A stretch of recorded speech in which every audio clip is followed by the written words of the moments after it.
Lendas de Reis e Príncipes. Voz Iba Mendes. A história do rei que encontrou o homem mais feliz do mundo. Era uma vez, num tempo em que se amarravam cachorros com linguiça, um rei que morria de tédio, a alma perpetuamente mergulhada numa tristeza infinita. No meio de todo o seu poderio, por entre as galas faustosas do palácio imponente, de onde dirigia o destino de milhares de súditos, o pobre rei minguava a olhos vistos.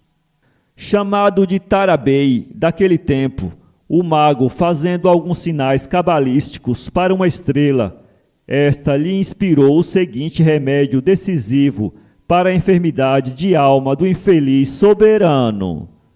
Dize a esse rei que vá por dentro dos seus domínios disfarçado, troque o cetro pelo cajado missionário, a púrpura pela estamenha peregrina, e batendo de porta em porta, dia após dia e noite após noite, indague miudamente de todos os homens que encontrar, se algum se sente na realidade inteiramente feliz. E quando ouvir afinal a palavra afirmativa, peça a esse ditoso mortal a camisa que ele veste, e com ela cubra o seu corpo.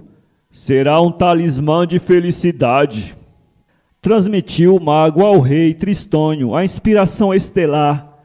Partiu o soberano numa noite de chuva e muito frio, quando tudo era deserto, e nos botequins, aproveitando os últimos 5 minutos antes das 7 horas, a gentinha miúda do reino bebericava aos golinhos a água que os meigos pássaros refugam.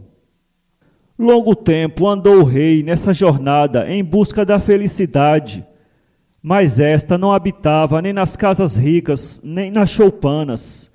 Sempre havia uma restrição à felicidade.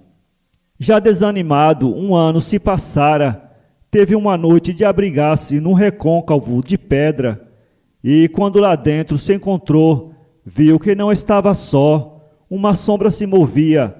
Era uma sombra humana. O rei perguntou-lhe se era feliz, e a sombra, vindo mais para a claridade, sorriu e respondeu que nada lhe turbava a alegria. Dá-me a tua camisa, pediu o rei. O homem avançou, mas não tinha camisa. História de um rei. Lá para as bandas do Oriente havia um rei, cuja felicidade era o antídoto para os seus tormentos. Vou contar a história desse rei bonacheirão e feliz. É tão agradável contar histórias de reis.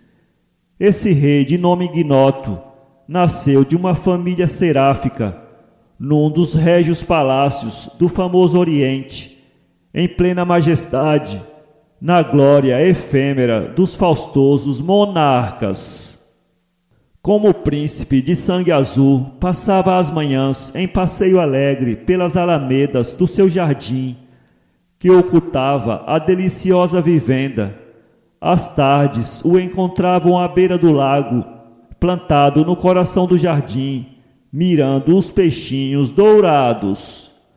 Os ramos das árvores do aristocrático jardim entrelaçavam-se num labirinto e linhas escuras, mal se entrevendo o azul diáfano do espaço infinito. O príncipe cresceu e fez-se jovem. Primogênito e único filho, era o herdeiro do trono. Pouco tempo depois, um golpe rude ceifou a vida do pai, que legava ao sucessor toda uma vida pautada no cumprimento egrégio do dever e um caráter íntegro, formado na escola da educação moral, cívica e social. Toda a nação o conhecia, dada a popularidade de que gozava. Tomando as rédeas do governo, os cumprimentos por muito tempo não cessaram, além do festim que lhe deu a posse da suprema magistratura da nação. O novo el-rei pôde nesse dia avaliar a estima que lhe dispensavam os seus súditos, e uma felicidade imensa se acercou do famoso monarca. Tão grande foi a sorte alojada nos porões da felicidade da alma do ilustre rei, que mandou fazer um sino de prata de enormes proporções, colocou-o no fastígio do palácio e só o tangia nos momentos ditosos, para anunciar a toda a gente a aventura que lhe vibrava na alma. Um dia o sino vibrou no silêncio da tarde. Foi a primeira vez que aquele sino repercutiu a aventura de um instante que passa. Mas dias se passaram, meses, anos, e o sino de prata emudeceu, e imóvel e melancólico lá estava no pináculo do palácio, estampando a lugubridade do rei e dançando ao sabor da brisa. Qual o verdadeiro motivo do silêncio daquele sino argênteo? Indagavam atônitos todos os que passavam pelo palácio alabastrino, agora sombrio e monótono. Pertinaz moléstia havia atingido o soberano, e de então jamais tivera um só momento de alegria. Os jornais publicavam abundante noticiário acerca da marcha da enfermidade que prostrava o rei no leito. Todas as camadas sociais, homens, mulheres e crianças, dirigiram-se ao palácio a testemunhar ao soberano em seu leito de dor a consternação por aquela enfermidade teimosa e rude. O rei ficou deveras penhorado com aquela manifestação de prazer pelo seu sofrimento. Porém, os últimos momentos se acercavam de sua majestade. Nunca o rei pensara ser tão estimado.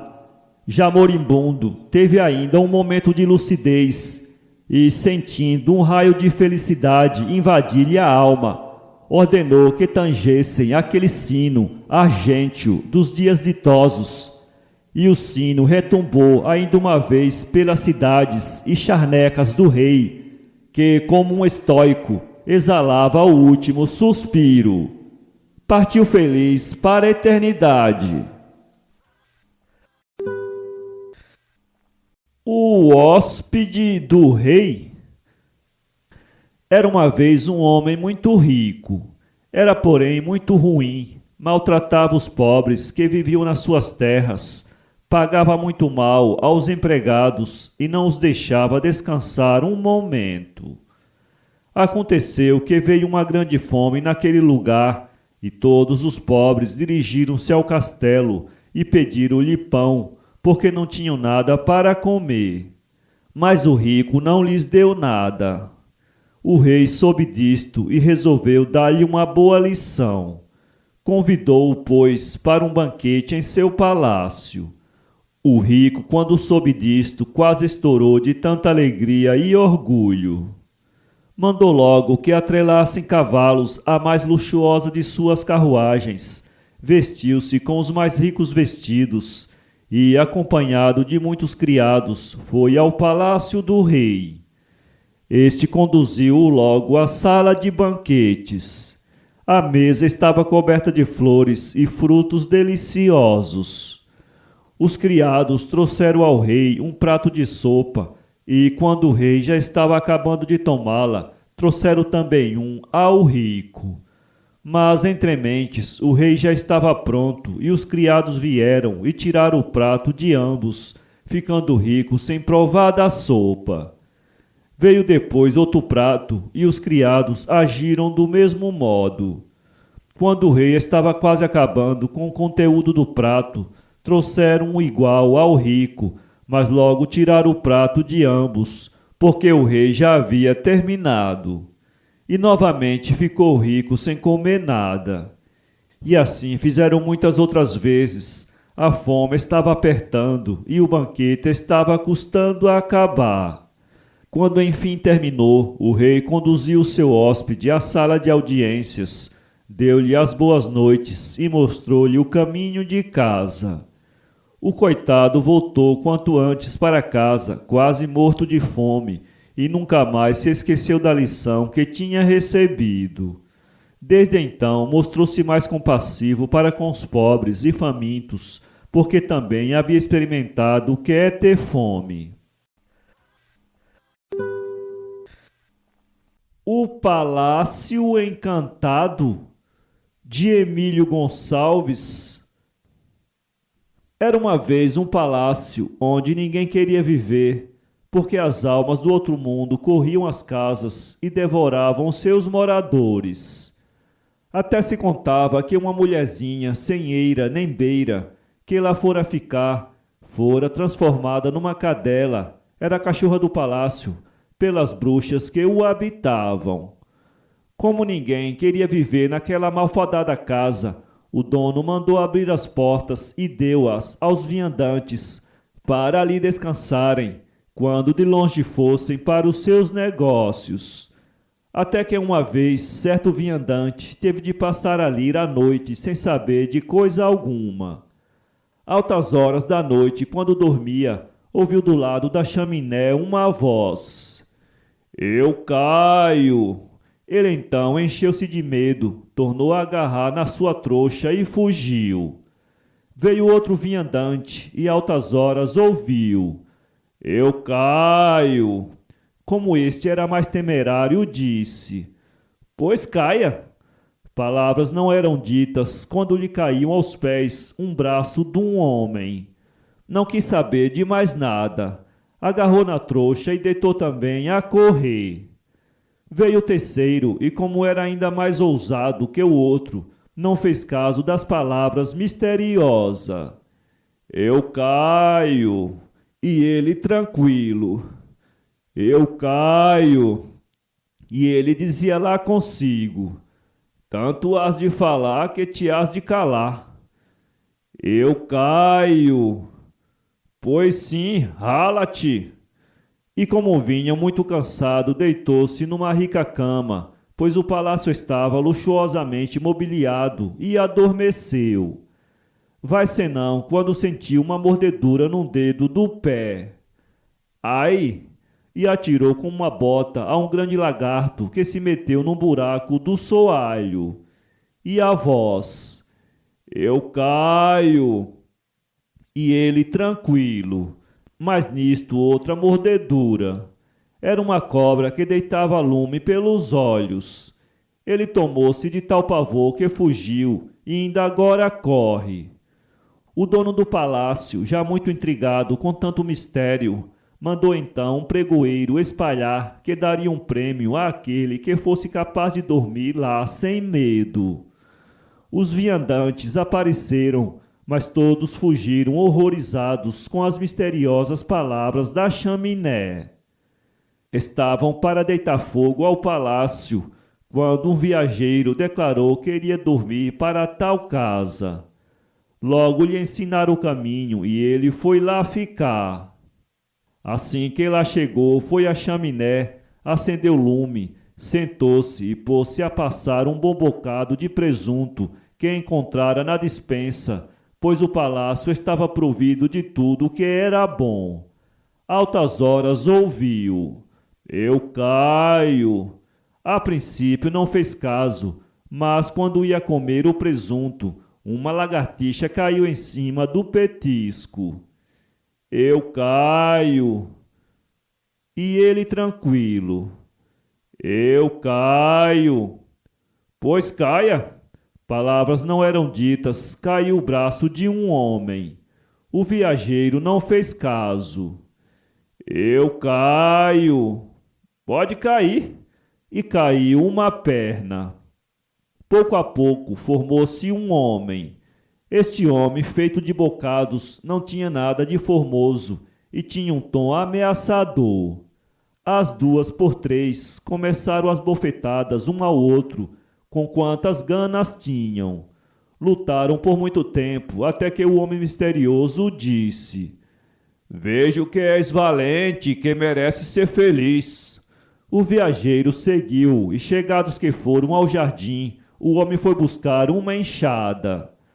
"Cava aqui." O viajeiro cavou, cavou até cansar. Mas ele tornou a cavar. Basta! O viajeiro limpou o suor que lhe borbulhava na testa e o outro tirou do buraco um grande cofre. Aqui tens, eu sou uma alma penada que ardo nas penas do purgatório, até que esta fortuna não fosse desenterrada e dada a um homem mais valente. Agora posso entrar no céu, vai, volta para a tua terra, vive feliz e nunca sejas covarde, porque a valentia e a perseverança sempre alcançam prêmio. Sobretudo, nunca sejas egoísta. Eu fui na minha mania de ser avarento. Eis porque as portas do céu não se abriram para minha alma. Dita estas palavras, desapareceu e o viajeiro agarrou no cofre. Não quis saber do prêmio do dono do palácio e voltou para sua terra e viveu com a mulher e filhos por muitos anos e bons. O rei da Montanha Dourada. Era uma vez um comerciante muito ambicioso que tinha um filho chamado Pedro. Este comerciante, que se chamava Cláudio, negociava com importação e exportação. Procurando ampliar os negócios, comprou 2 navios, encheu-os de mercadoria e mandou vender no estrangeiro. Todo o seu capital estava ali empregado. Esperava o comerciante multiplicá-lo, mas infelizmente chegou-lhe a notícia que os 2 navios haviam sido saqueados pelos piratas. Abatido com o terrível acontecimento que o reduzira à pobreza,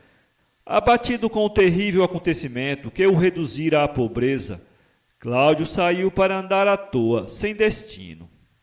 Aos poucos foi se embrenhando pela floresta. Quando se sentiu cansado, sentou-se num toco de pau e ficou pensando, com as mãos no queixo. Nisto aparece-lhe um gnomo e perguntou-lhe: por que estás tão triste? Porque perdi toda a minha riqueza, informou Cláudio. Isso não tem importância, retrucou o gnomo. Se você quer fazer um trato comigo, lhe darei grande fortuna. Pois não. Qual é o trato? Se prometer entregar-me daqui a 12 anos o primeiro ser vivente que encontrar hoje ao chegar a casa, eu lhe darei esta bolsa de dinheiro, de onde retirará tantas moedas de ouro quantas desejares. Pois não, prometo, dê-me a bolsa mágica. Aqui está ela, mas não se esqueça da promessa. Pode ficar descansado, cumprirei a minha palavra.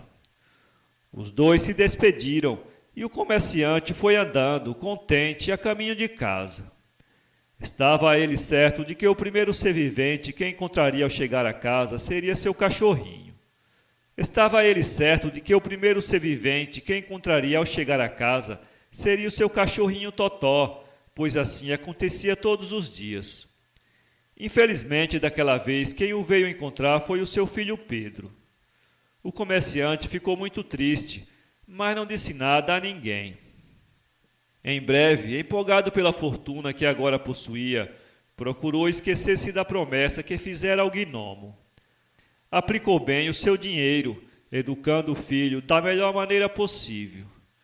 Quando se passaram os 12 anos, Cláudio recebeu um aviso misterioso do gnomo, exigindo-lhe a entrega do filho e marcando o dia e a hora que ele deveria comparecer na floresta levando o rapaz. O comerciante, muito acabrunhado, conta tudo a Pedro que, como era muito valente e bem educado, tranquilizou o pai, dizendo-lhe que deviam ir ao encontro do gnomo. Na floresta, Cláudio tentou demover o gnomo da intenção de levar-lhe o filho, mas o duende não aceitou nenhuma das propostas que ele lhe fizera. Finalmente, alegando que empregara a fortuna somente para o bem, pediu ao comerciante a liberdade do filho.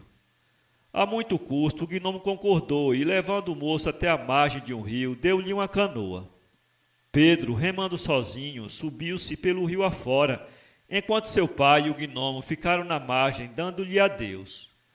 O barco era encantado e, logo que fez a primeira curva do rio, afundou-se rápido e só foi parar à porta de um bonito palácio, no alto de uma montanha dourada. O moço, admirado com o que lhe sucedera, desceu do barco e encaminhou-se para o palácio. A porta estava entreaberta. Bateu palmas, mas como não visse ninguém atender, entrou e percorreu todo o palácio sem encontrar viva alma. Finalmente, ao sair, passando por uma grande varanda, viu uma cobra que ostentava uma coroa na cabeça e que lhe dirigiu a palavra. Ainda bem que chegaste. Vais salvar minha vida. Outros têm fracassado nesta missão. És corajoso? Sim, jamais tive medo. Antes, porém, quero saber quem és tu. Sou a princesa da Montanha Dourada, e por inimigos de meu pai, o velho rei, fui encantada nesta cobra. Estou há 12 anos à espera de um jovem valente, capaz de vencer os meus inimigos. Tu foste enviado para aqui pelo mordomo de meu palácio, meu fiel companheiro, que está encantado em Gnomo. Serás o terceiro a tentar salvar-me. Os outros 2 não resistiram à luta. Se fracassares, todas as esperanças estarão perdidas. O palácio da Montanha Dourada ficará com os inimigos e eu jamais serei desencantada. Tudo farei então para conseguir o teu desencantamento. Então escuta. Esta noite vêm 12 homens pretos, trazendo correntes, e vão te perguntar por que estás aqui, mas tu não lhes respondas, nem mesmo que eles te batam. Na noite seguinte virão mais 12, e na outra noite serão 24. A todas as perguntas que te fizerem, não dês resposta alguma. Enfurecidos, eles te maltratarão. À meia-noite, porém, todos os dias, eles se deixarão, e eu tratarei de tuas feridas. Se tu resistires aos maus tratos sem um gemido, acabará meu encanto, e meus inimigos desaparecerão. À noite, os 12 homens apareceram. Fizeram a pergunta e Pedro nada lhes respondeu. Então eles, furiosos, caíram sobre sua vítima e a espancaram até a meia-noite. Quando se retiraram, Pedro estava desmaiado. A cobra veio tratar-lhe os ferimentos, reanimando-o. No dia seguinte, a mesma coisa se deu e, finalmente, no terceiro dia, os 24 homens, todos fizeram para que o rapaz falasse alguma coisa, ou ao menos desse um gemido. Pedro resistiu galhardamente à prova, e ao bater as 12 pancadas da meia-noite, ouviram-se fortes estrondos, e os homens desapareceram. No mesmo instante, a cobra e o gnomo, que ali surgiu como por encanto, se transformaram numa linda princesa e num simpático mordomo. Pedro, apesar de muito ferido, pôde assistir a tudo, feliz e contente. A princesa e o mordomo trataram do rapaz e lhe agradeceram o seu grande sacrifício. Como era de se esperar, a princesa casou-se com Pedro, que se tornou o rei da Montanha Dourada. Seu pai, o velho Cláudio, como prêmio por haver aplicado bem a fortuna extraída da bolsa encantada e por haver educado o filho num caminho do bem, foi morar no Palácio Real, onde viveu ainda muitos anos, feliz ao lado dos queridos filhos. O pobre príncipe.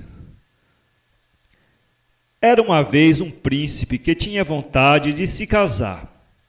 Um belo dia, enchendo-se de coragem, perguntou à filha do imperador: "Quer-me para marido?" Ora, o príncipe possuía uma soberba roseira que não florescia, senão uma vez de 5 em 5 anos, e que, ainda assim, não dava senão uma única rosa, mas uma rosa tão linda que o seu perfume era único no mundo. O príncipe possuía igualmente um rouxinol de canto maravilhoso. Resolveu fazer presente à princesa da rosa e do rouxinol, e lhes enviou em belas caixinhas de prata. Quando a princesa viu as caixinhas, bateu palmas de alegria. Mas, diante do seu conteúdo, quase chorou de despeito e recusou-se a ver o príncipe. Sem ficar desanimado com isso, enfarruscou o rosto e bateu à porta. Pediu ao imperador um emprego no palácio E como precisavam justamente de um criado para guardador dos porcos, foi nomeado porqueiro imperial. Morava num sórdido quartinho perto do chiqueiro, e aí trabalhava o dia inteiro. Primeiro fez uma linda chaleirinha, toda rodeada de pequeninas campainhas que tilintavam alegremente, tocando uma velha área quando a água começava a ferver. Um dia, ao passar por ali, a princesa reconheceu a velha área que a chaleira tocava. Era uma das suas melodias favoritas. Pergunte ao porqueiro, disse ela, o preço do seu instrumento. Uma das damas da corte fez a pergunta ao porqueiro. 10 beijos da princesa, respondeu ele. Imprudente, disse a princesa, quando lhe transmitiram a resposta.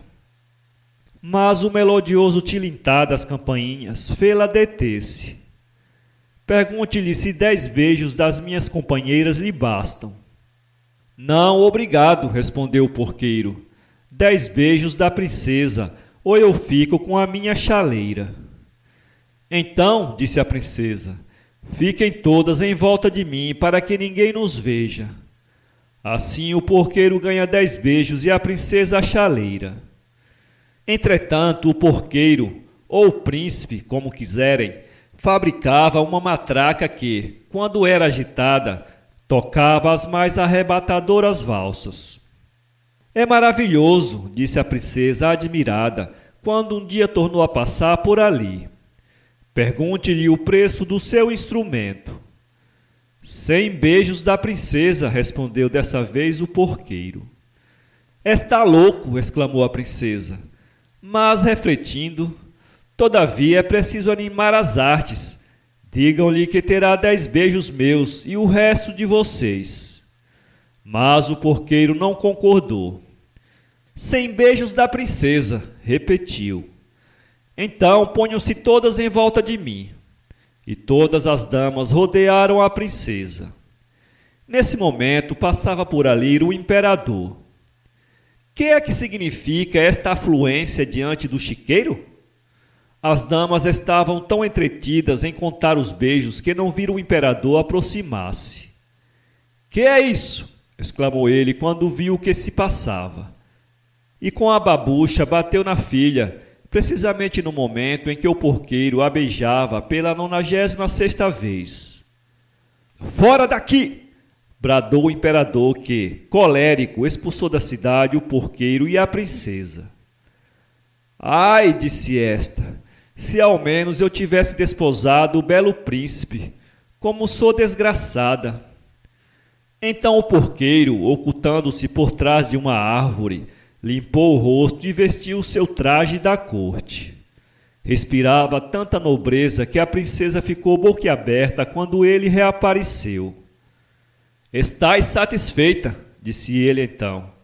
Não quiseste um príncipe honrado, desprezaste a rosa e o roxinol, mas estáveis pronta a beijar um porqueiro em troca de um brinquedo enganador. E o pobre príncipe, voltando-lhe as costas, voltou sozinho para o seu reino. O rei da montanha de ouro. Era uma vez um comerciante muito rico que tinha 2 filhos, um menino e uma menina. Toda a sua fortuna estava a bordo dos seus 2 navios que estavam para chegar. Um dia, porém, chegou a triste notícia que os navios haviam naufragado. O comerciante ficou pobre só com uma chácara pequena. Uma tarde passeava ele, muito triste, pelos arredores da casa, quando lhe apareceu um anão muito feio e perguntou: Por que estás tão triste? Porque fiquei pobre. Não te entristeça por isso. Se me prometeres dar daqui a 12 anos a primeira coisa que encontrares no teu caminho para casa, dou-te todo o dinheiro que quiseres. Pois sim, disse o comerciante, pensando que seria naturalmente o seu cão que o esperava sempre. Infelizmente foi o seu filho quem primeiro encontrou. Passou-se um mês e o comerciante, já descrente das promessas do anão, foi ao porão buscar uns ferros que ia vender quando os viu transformado em ouro. Estava radiante. Era rico de novo. Passavam-se os anos e o comerciante começou a entristecer, lembrando-se sempre da promessa que fizera ao anão. O filho, ciente da causa da tristeza do pai, consolou-o e disse que não tivesse medo, que ele não se deixaria levar. No dia em que o menino completou 12 anos, ele e o pai foram ao encontro do anão. O menino riscou um círculo no chão e entrou nele com o pai. O anão chegou e perguntou ao comerciante: "Trouxeste-me o que te pedi?" O velho não respondeu e o filho perguntou-lhe: "Que queres de nós?" "Não vim para falar contigo, mas sim com teu pai. Estou disposto a levar o que ele me prometeu."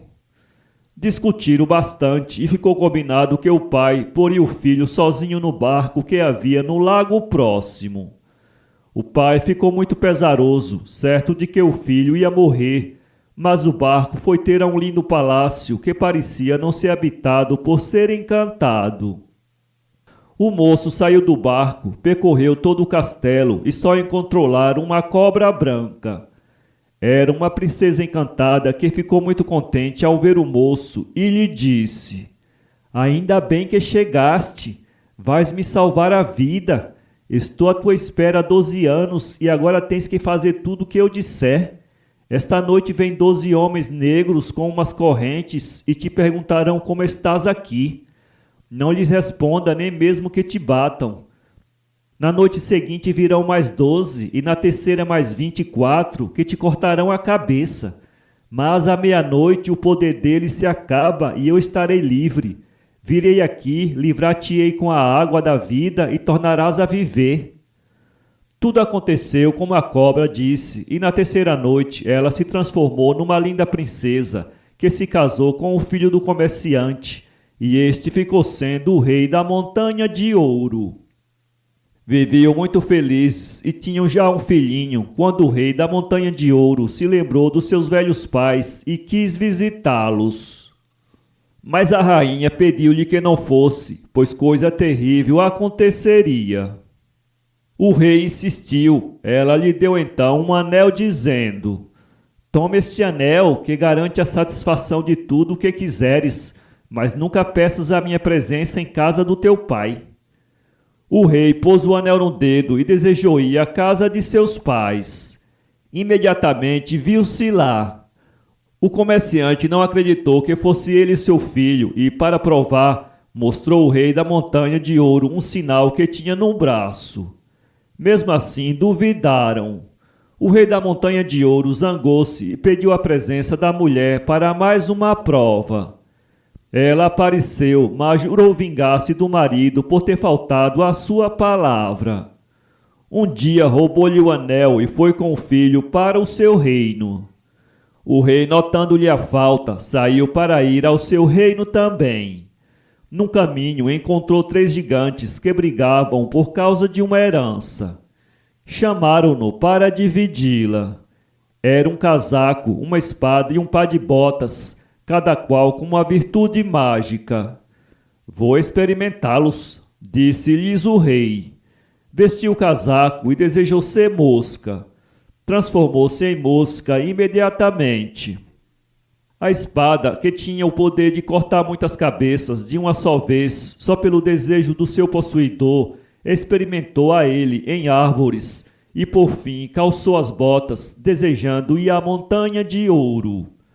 Ao chegar ao castelo, soube que a rainha ia casar-se com outro príncipe. Furioso, pôs o casaco e entrou no castelo. Aí havia uma grande festa e o rei, invisível, sentou-se entre a rainha e o príncipe. Cada vez que ela ia beber qualquer coisa, ele tirava-lhe o copo. A rainha, assustada, retirou-se para o quarto e o marido seguiu-a. "Sinto que estou debaixo de algum poder mágico", exclamou a rainha. Nesse momento, o rei tirou o casaco e, aparecendo-lhe, disse: Salvei-te, tu me enganaste. Como pudeste esquecer-me? A rainha não respondeu, mas suas lágrimas mostravam um grande arrependimento.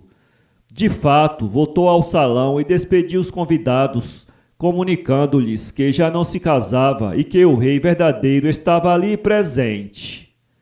Os príncipes e os nobres riram-se dele e quiseram agarrá-lo, mas o rei sacou da espada e desejou-lhes as cabeças cortadas. Todos caíram decapitados. E assim voltou a ser o rei da Montanha de Ouro e a ser muito feliz com a rainha e o filho. O segredo do rei. Faz muito tempo existiu na Pérsia um rei muito poderoso. Velho e sem filhos, sua preocupação contínua era encontrar uma pessoa a quem deixasse o trono. Certo dia, os seus apregoadores fizeram saber a toda a Pérsia que o monarca estava disposto a deixar sua coroa a quem se apresentasse no palácio e se submetesse a uma prova que ninguém sabia de que iria constar. Todos os caminhos que conduziram ao rei ficaram cheios de jovens que se dirigiam à corte à procura da grande recompensa. Da torre do palácio, donde devia ser proclamado o nome do vencedor, não se ouvia nada. Numa aldeia havia um moço com o ofício de tecedor, homem tranquilo e sensato. Disse-lhe a mãe uma vez: Hassan, por que não vais tu também ao palácio do rei tentar a prova? Hassan pôs-se a rir, dizendo que era preferível um bom tecedor a um mau rei. Ao notar, porém, que nos dias seguintes a mãe parecia entristecida por ele não ter ido, abandonou o trabalho e foi em direção ao palácio. O rei, ao vê-lo, ficou bem impressionado pelo seu honrado, sua simplicidade e a graça de suas feições. Mas já tinha sofrido tantas decepções que começava a temer não encontrar entre os pretendentes algum que merecesse a recompensa da prova. Nos jardins do palácio estava o problema, a prova onde tantos tinham fracassado. Para ali foi conduzido Hassan. À beira de um lago havia uma coluna baixa, cheia de pedras preciosas. Ao lado estava uma grande tela de bronze, com um pequeno martelo preso por uma corrente de ouro. Eu te deixarei só aqui, disse-lhe o rei. Esperarás que esse martelo dê o primeiro toque das 12 badaladas do meio-dia. Será o sinal. Enquanto soarem as 12 badaladas, poderás encher os teus bolsos dessas pedras preciosas, que valem uma fortuna. Mas desde o instante que terminar a última badalada, não deves tirar mais nenhuma pedra. Só isso? Perguntou Hassan surpreendido. Só. Procede honradamente. Fica, pois, sozinho. Hassan ficou com os olhos fixos no martelo, esperando o primeiro toque do meio-dia. Mas no mesmo instante que soava o primeiro golpe, Hassan ouviu gritos de terror que pediam socorro e viu pela janela um ancião que caíra no lago, debatendo-se desesperadamente. O que farei? Perderei para sempre esta ocasião única de melhorar a situação da minha pobre mãe? Mas como terei coragem de encher os meus bolsos de diamantes, enquanto perto de mim morre um ancião? Hassan não pôde tocar no tesouro. Não podia praticar ação tão desumana e, abandonando a única ocasião de tornar-se rico, correu a salvar o pobre velho.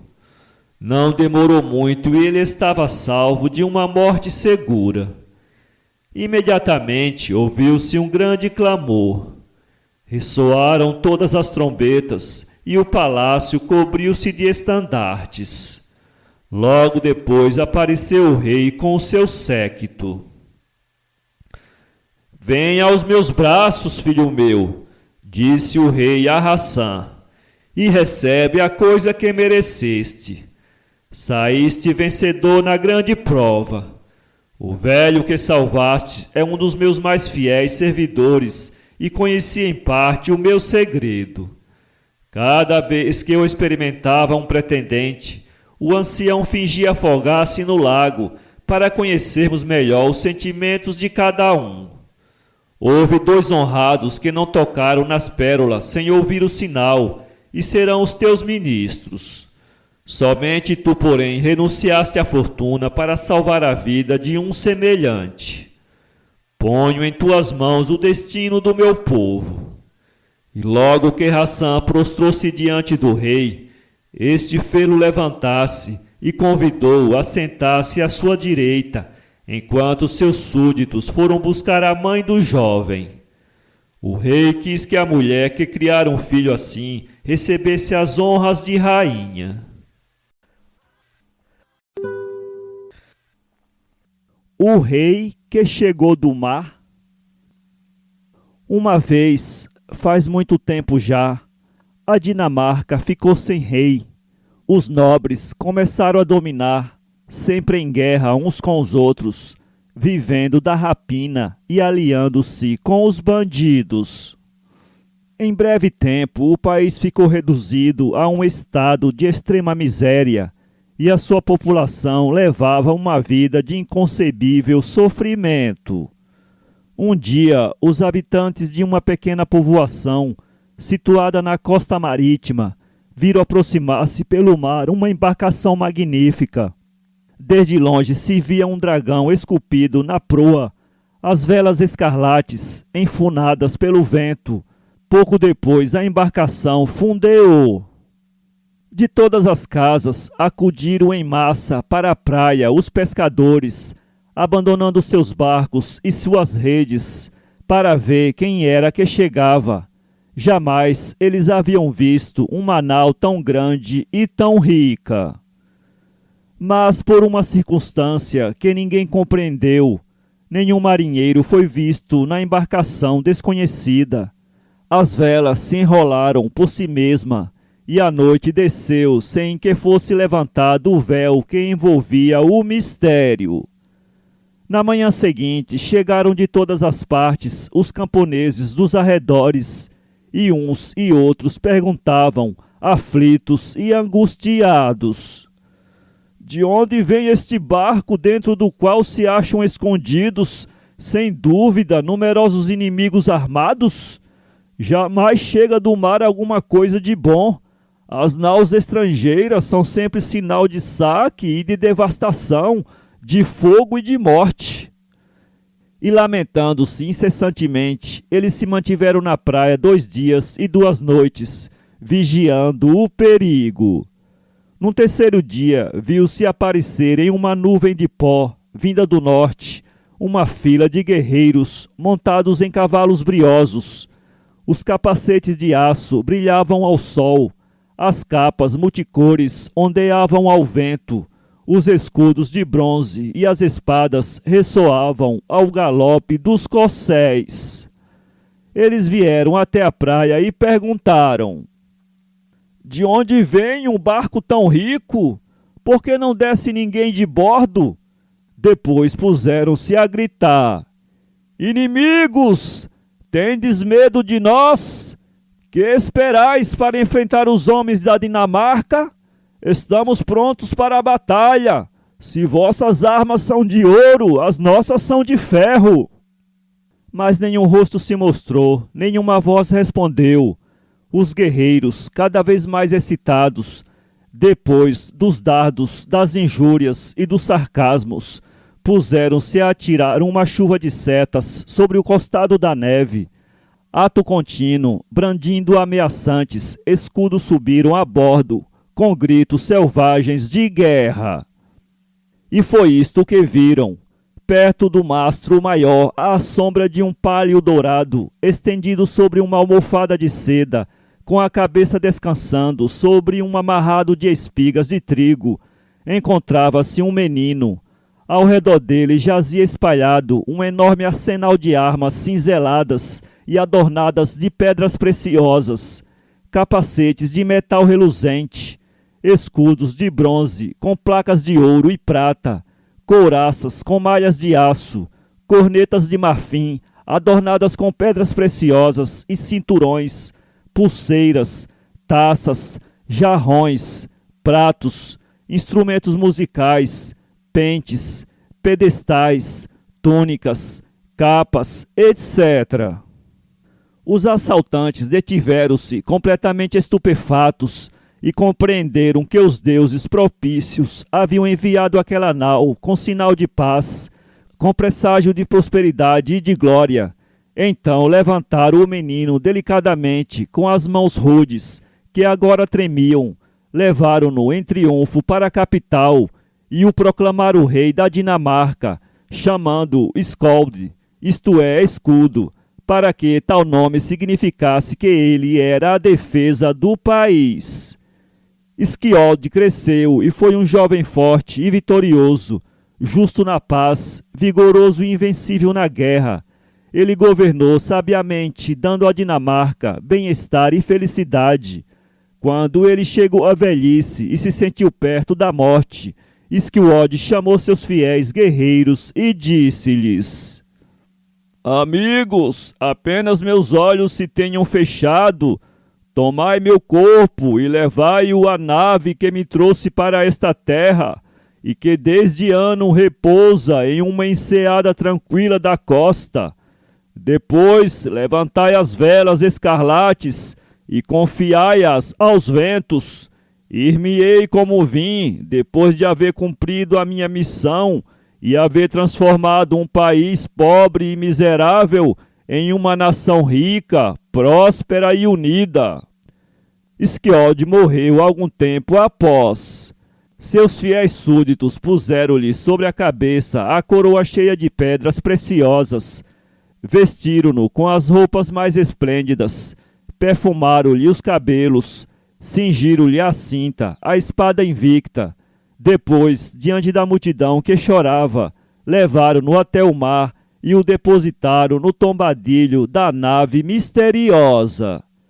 E de todas as partes o povo trouxe as prendas que mais apreciava: os guerreiros, armas e troféu de batalha; as mulheres, flores e adornos; os comerciantes, objetos raros e moedas de ouro; os pobres, ramos verdes sobre os quais os brotos roxos da primavera reluziam com pedras faiscantes.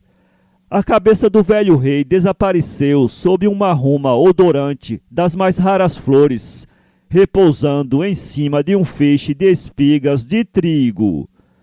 Lentamente, com o mais compungente respeito, a embarcação foi puxada do interior da enseada, levada ao mar alto. As velas escarlates entufaram-se ao sopro do vento, e meia hora depois, a nau que servira de berço ao grande monarca da Dinamarca desaparecia no horizonte. O velho rei. Houve em tempos que já vão longe um rei poderoso, senhor de muitos povos e de muitas léguas de terra. Ainda que viajasse sem cessar por muitos anos a fio, não conseguia ele correr todos os seus domínios. E todos os povos o temiam, porque era conhecida de todo mundo a fama das suas riquezas. De mês a mês chegavam a seu palácio os emissários dos súditos, trazendo-lhe com as homenagens deles os presentes riquíssimos, marfim e pérolas, ouro e diamantes, sedas e rebanhos. E os seus celeiros estavam tão abundantemente providos de grãos que ele poderia, numa época de fome geral, abri-los a todos os seus vassalos, que não tinham conta, alimentando-os fartamente durante todo um ano. Esse poder sem limites e essa riqueza sem termo haviam embriagado a alma do velho rei. Tanta gente via a seus pés, adorando-o, que o seu coração se habituara a desprezar a humanidade. imaginando que ela só fora feita para o servir e temer. Só se lembrava dos súditos para os oprimir. Aumentava impostos e alargava as prisões.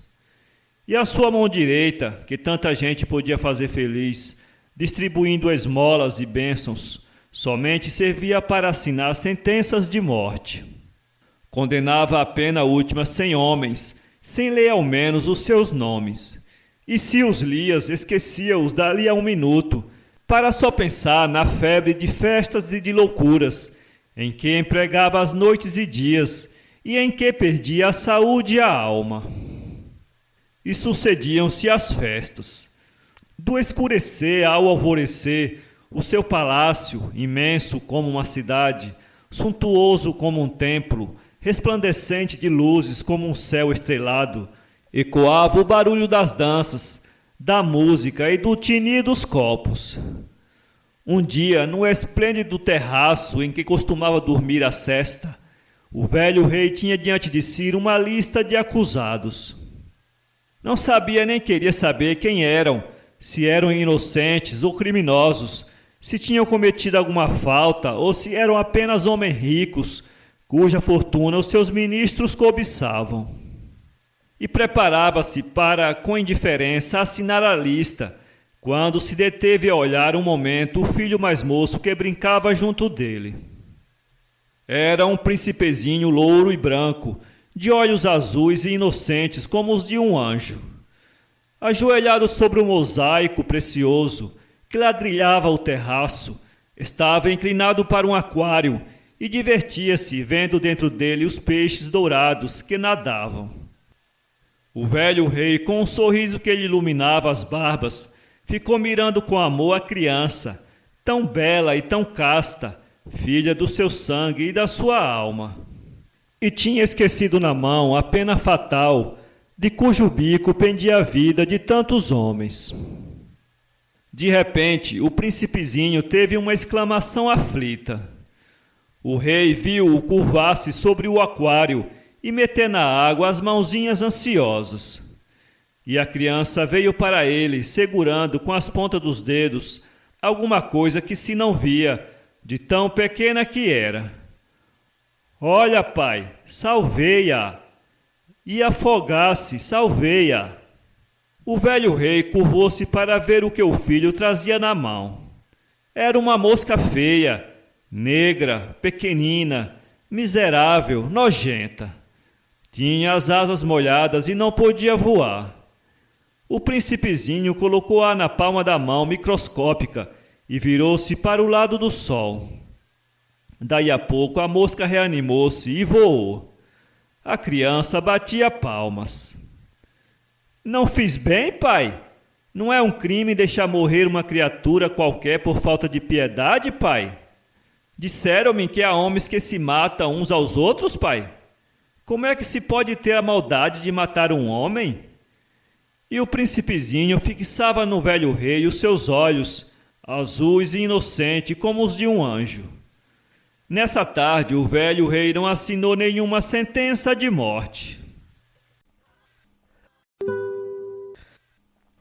Os Dois Reis, conto popular dinamarquês.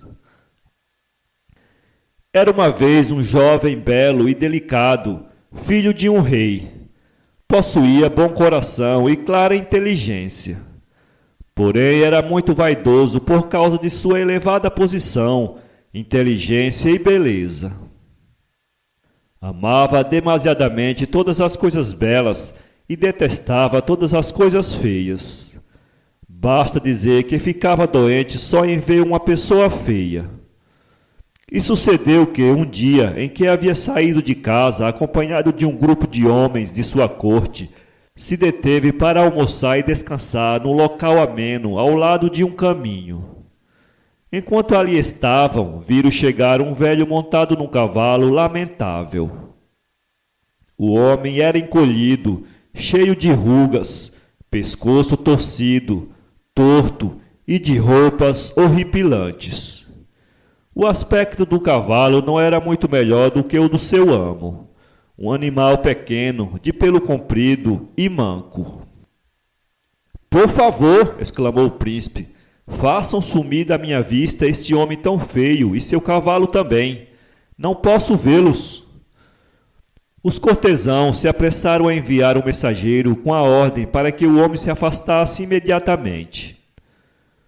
Porém, esse velho não era tão velho, e sim um gênio poderoso, que poucas vezes se apresentava debaixo daquela mísera forma. Um dia em que o príncipe se tornou só, no bosque, o velho torto se apresentou de repente diante dele, tocou com seu bastão e disse: Agora saberás o que é ser um cavalo de mau aspecto, como o que viste o outro dia. Um feio cavalo serás, até o dia em que a inocente filha de um rei te chame o meu amigo mais querido. Dito isto, o príncipe ficou convertido em feíssimo cavalo. Grande era a aflição no palácio. O filho do rei havia desaparecido e não se sabia o que havia sido dele. O príncipe, que mesmo debaixo de sua forma de animal conservava a sua inteligência, compreendia que seria inútil apresentar-se ao palácio, porque não o reconheceriam e o tocariam a pau. 2 dias permaneceu no bosque. Viu, por fim, um rapaz, filho de um lavrador, que tinha ido juntar lenha.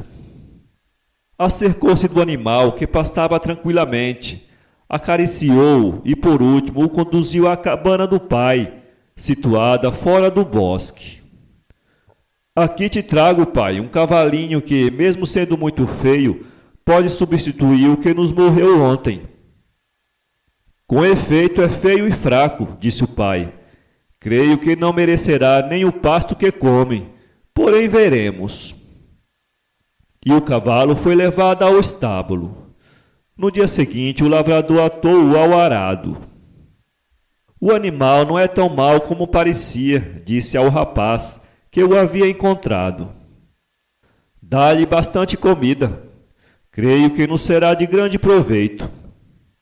Hans, que assim se chamava o filho do lavrador, tomou amizade ao animal, e este, bem cuidado e bem alimentado, melhorava de aspecto a olhos vistos. Um dia o lavrador disse a Hans: Leva amanhã o cavalo à cidade, manda pôr-lhe 2 ferraduras, apenas 2, penso vendê-lo. Hans levou o animal à cidade e mandou colocar-lhe as ferraduras. Quando se dispunha a regressar, veio-lhe ao encontro um velho torto, que depois de trocar com ele algumas palavras sem importância, lhe perguntou se vendia o cavalo. Vendê-lo-ei por 300.000 réis, disse Hans, em tom de caçoada. É muito, disse o homem, mas não importa, pagar-te-ei a soma que pedes.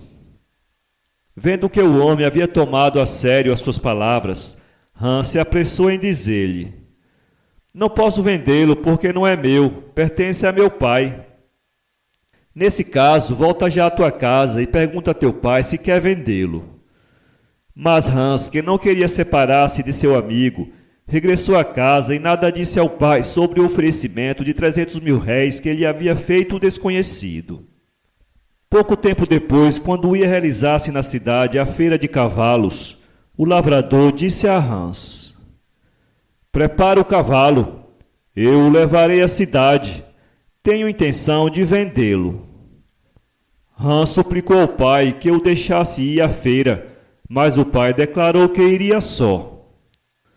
Não peças menos de 500.000 réis pelo cavalo, disse Hans. Estás louco, rapaz? Replicou o pai. Este cavalo não vale 100.000 réis. Só então Hans contou que um homem havia oferecido 300.000 réis pelo animal. Pois foste louco em não vendê-lo, exclamou o pai aborrecido. E partiu para a cidade. No caminho pensou muito no que lhe havia contado o filho, e uma vez na feira, quando alguém lhe perguntava o preço do cavalo, respondia com firmeza: 500.000 réis. Os interessados deitavam-se a rir e replicavam: És um ingênuo, este animal não vale nem 100.000 réis. Porém o lavrador não cedia e, confiante, aguardava o comprador. Este apareceu por fim, na pessoa de um velho torto, que, sem discutir o preço, pagou os 500.000 réis, recebeu o cavalo e se foi com ele. O lavrador regressou a casa muito satisfeito. Porém Hans, quando soube que o animal havia sido vendido, se pôs a chorar. Na manhã seguinte, o pai chamou-o repetidas vezes e não obteve resposta. O rapaz havia desaparecido. Sem dúvida foi em busca do cavalo, pensou o pai, e ficou mais tranquilo. Com efeito, Hans havia partido para tornar a ver o seu querido cavalo. Na cidade, soube que o homem que o havia comprado se dirigia a uma cidade situada a 100 léguas de distância. Era um homem muito rico, disseram-lhe, e de alta categoria. Prestava serviço no palácio do rei. Hans pôs-se animosamente em caminho, percorreu as 100 léguas e imediatamente se apresentou no palácio, onde pediu que lhe desse trabalho como moço da cavalariça. Esperava encontrar o cavalo na cavalariça, porém o animal não estava ali.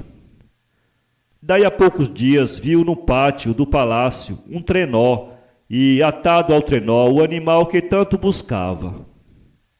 Hans, muito contente, se aproximou do cavalo e começou a acariciá-lo. Nisto chegou correndo a filha do rei, que exclamou: "Quanto eu gostaria que este cavalinho fosse meu!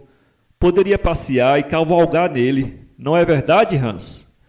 O rapaz replicou que conhecia o cavalo e que era dócil e inteligente. A menina correu a pedir ao rei que lhe fizesse presente do cavalinho. "É um animal muito feio", disse o rei. "Nas cavalariças há outros muito melhores." Porém a menina insistiu teimosamente e o rei acabou por ceder. Comprou o cavalo e fez presente dele à menina. Em pouco tempo foi o animal preferido da princesa, que só saía nele para passear.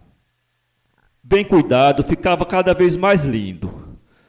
Algum tempo depois, a filha maior do rei, pois ele tinha 2 filhas, foi pescar e perdeu um anel que havia herdado da mãe. A perda afligiu muito o monarca e a filha. Fizeram tudo o que foi possível para encontrá-lo, porém foi inútil. Por fim o rei decidiu mandar apregoar que daria a mão da princesa e a metade do reino a quem achasse o anel. Apresentaram-se muitos duques, condes e outros nobres do país e do estrangeiro, porém todos tiveram que abandonar a esperança de encontrar o anel e merecer a mão da princesa. Entretanto, a filha menor do rei gostava cada vez mais do cavalinho, no qual havia mandado pôr ferraduras de ouro. Hans, o moço da cavalariça, levava todos os dias o cavalinho para banhar-se num arroio próximo. Um dia o cavalo fez soltar fora d'água com um coice um peixinho vermelho. Hans precipitou-se para apanhá-lo, porém o peixe voltou a cair na água e desapareceu. 2 dias depois o cavalo lançou fora d'água de um coice o mesmo peixinho vermelho. Hans pôde apoderar-se dele e levou-o à cozinha do palácio. Quando o cortaram para levá-lo ao fogo, encontraram-lhe no ventre o anel perdido.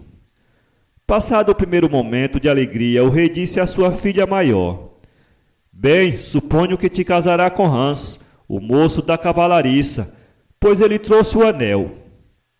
A princesa fez um sinal de assentimento, porém Hans apressou em dizer: "Não!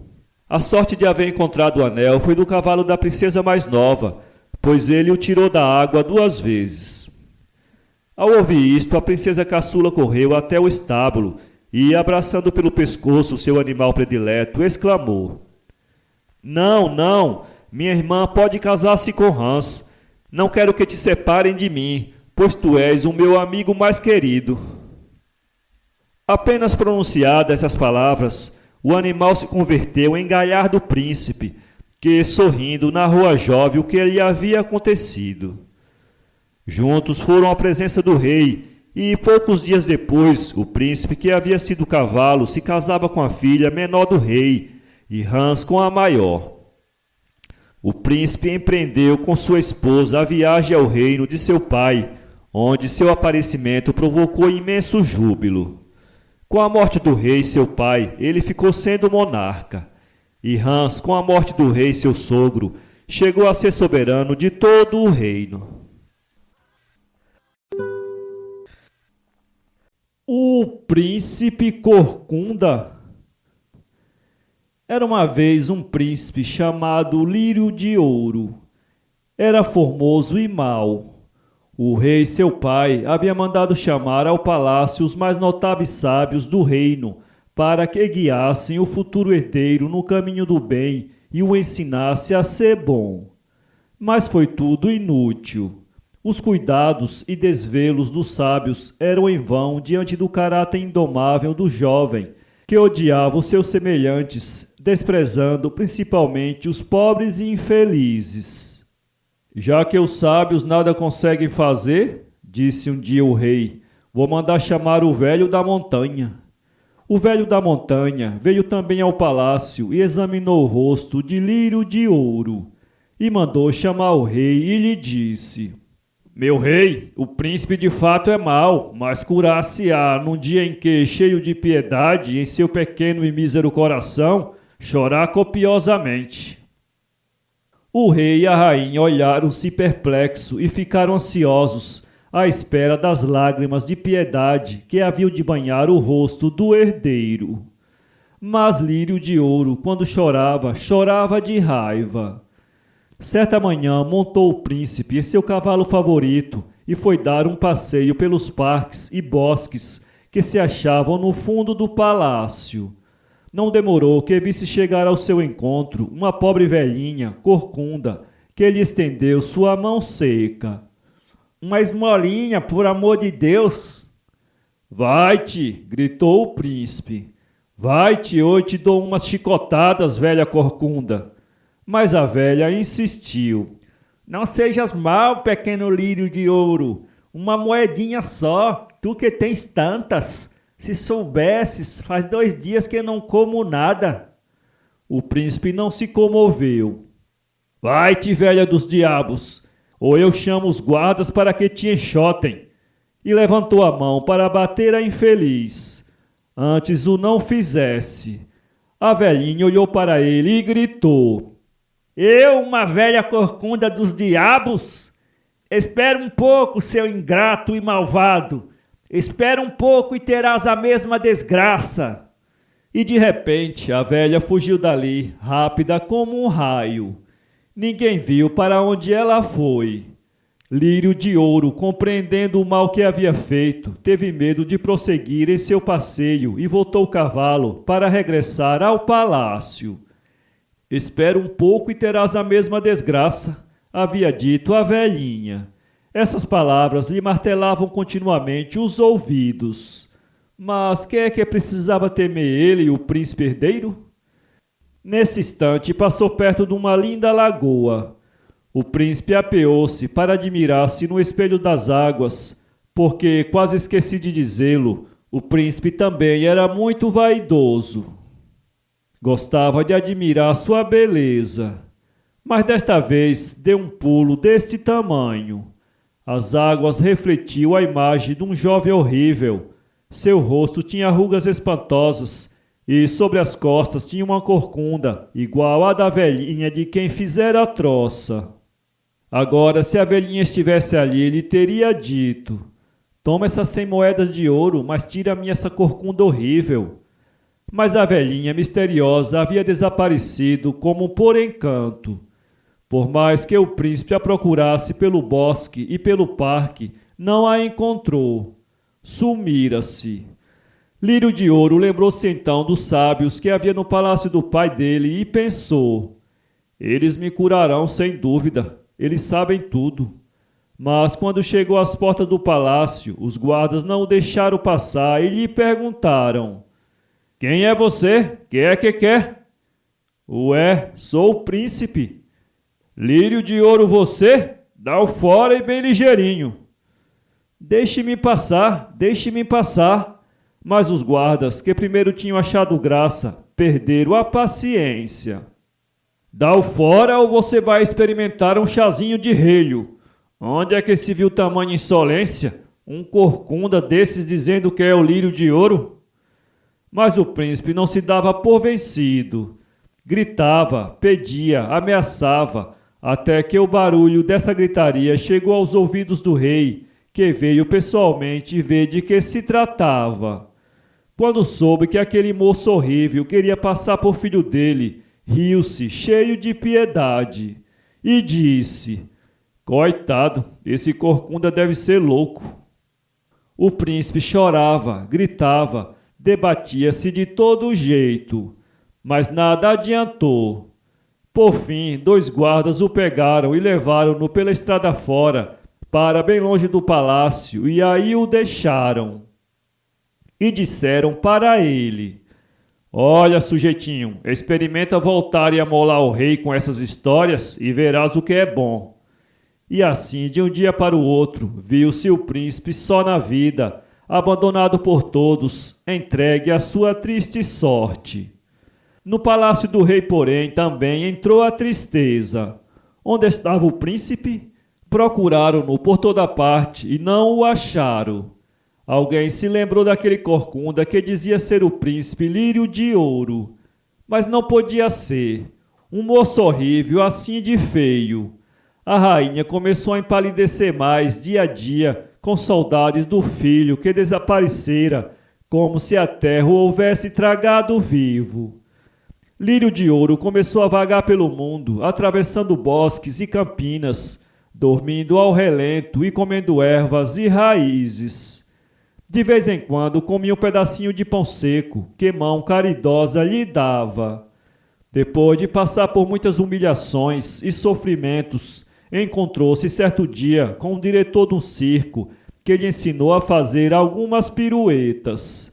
E deu-lhe por companheiro um macaquinho, com o qual o príncipe divertia o público, quando o bichinho engraçado trepava sobre a corcunda e fazia suas caretas e comices. E todos faziam troça do corcunda e do macaquinho. Mas de madrugada, quando todos dormiam no circo, Lírio de Ouro gostava de falar com seu companheiro de desventuras e lhe dizia: No mundo és o único que não faz troça de mim. És meu único amigo. Eu sou Lírio de Ouro, o príncipe herdeiro. Ninguém o acredita, só tu. O macaquinho olhava para ele com olhar meigo. De fato, era o único ser que não fazia troça, quando o moço dizia ser o príncipe herdeiro. Parecia até compreender a dor do pobre príncipe corcunda. E um dia, quando o dono do circo quis maltratar o Lírio de Ouro, o macaquinho se pôs no meio para defendê-lo. O resultado foi que recebeu uma porção de pancadas que o deixaram deitado no chão, quase morto. O príncipe inclinou-se sobre ele e fez uma coisa que nunca antes tinha feito. Beijou a cabecinha ferida do seu grande amigo. Mas agora tinha que tratar de fugir o quanto antes. Aproveitando a noite, o príncipe pôs o macaquinho sobre a corcunda e afastou-se cautelosamente. Caminhou e caminhou, não sentia cansaço nenhum. Caminhou a noite toda. Quando os primeiros raios de sol começaram a dourar os cumes das montanhas, chegou o príncipe em terras do pai dele. Descansou um pouco e disse ao macaquinho: Mais um pouco de paciência, amigo, e estaremos lá. É só mais um dia de viagem. Meu pai não me reconhecerá, mas pedirei que te trate bem. O macaquinho, porém, jazia imóvel. O cansaço e os golpes recebidos o haviam extenuado ao extremo. Parecia que ia morrer. Só ainda respirava um pouquinho. O príncipe, vendo o estado em que estava o seu amiguinho de desventura, sentiu uma pena profunda no íntimo do coração. Seus olhos encheram-se de lágrimas e, entre soluços, balbuciou: Não, não quero que morras. Não quero que me deixes. Que faria sentir? Tu foste meu único amigo na minha desgraça. Não quero que morras. O macaquinho, porém, parecia não compreender aquelas palavras dolorosas. Estava mal mesmo. E o príncipe começou a chorar amargamente. De repente, no meio de seu pranto, ouviu o ruído de galope. Era um grupo de caçadores que vinha em sua direção. O príncipe pegou do macaquinho e tratou de fugir, mas parou perplexo porque alguém gritava. É ele, Lírio de Ouro, o nosso príncipe. Tê-lo-ia reconhecido enfim? Sim, dizia entre soluços, sou Lírio de Ouro, mas como foi que me reconhecestes? E olhou-se assombrado, a princípio com terror, mas logo sentindo profunda alegria em seu coração. Passou as mãos pelos ombros, não acreditando no que os seus olhos estavam vendo. Sim, havia desaparecido a corcunda. Seus trapos se haviam mudado em vestimentas de seda e veludo. Quem teria feito essa transformação? Oh, sabia agora. Era o seu pranto, nascido da piedade que tivera para com o coitado do macaquinho. Seria difícil descrever a alegria do rei e da rainha. Esta sentiu-se curada como por encanto, quando viu o filho, a quem já dera por morto.